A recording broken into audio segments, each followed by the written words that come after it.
Hey gang, Ed here. Wow, we're finally at the final module, Module 7, and it's all about go, no go. We've got a lot of decisions to make this week.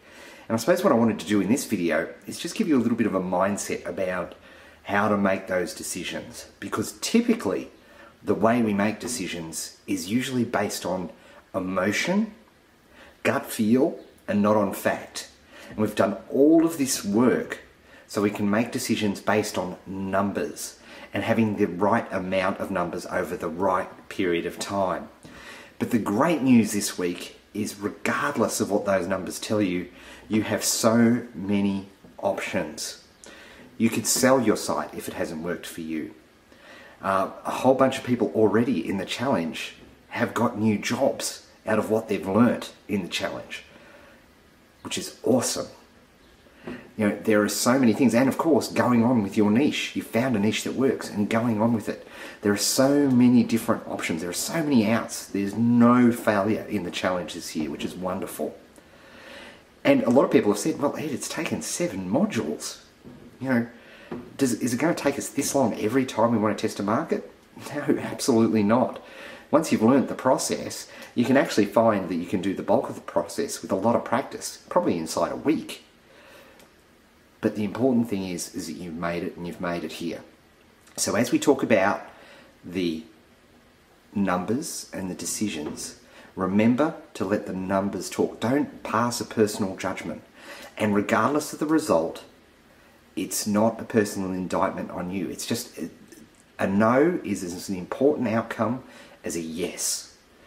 And the difference, the big difference for me, for people who are really successful in business, as opposed to those who don't really ever get started, is that ability to realize that no is not a personal indictment on your character. It's just a test. Now, does that mean that I don't get a little disappointed when a test fails? Of course I do. I'm human. Everybody's human. You know, we'd like every test to work. But the reality is, a majority of tests don't work.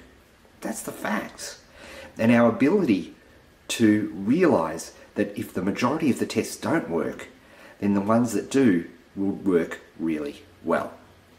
And you know, I could go on and on. You know, the classic stats about the number of shots that Michael Jordan took at the end of a game, which he missed. Huge number. You know, huge numbers of failure. The ability to have a no on a test, to have a failure, is actually a sign of extraordinary success.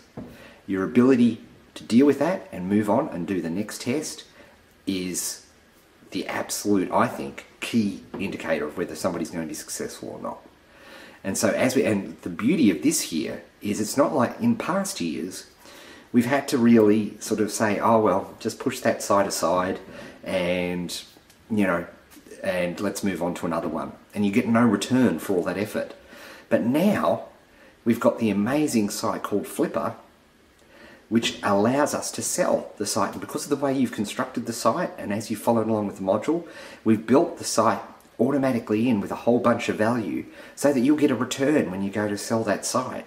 And we've got some great people to teach you how to do that. Challengers like yourselves who have become experts in selling websites. So with that, I'm going to leave you with Caro for the rest of the day in the next video, and she's going to talk to you about some of the numbers. But remember, let the numbers judge, not you. And this is really important. Okay? Alright, take it away, Caro, and I'll see you guys towards the end of the module. Speak soon.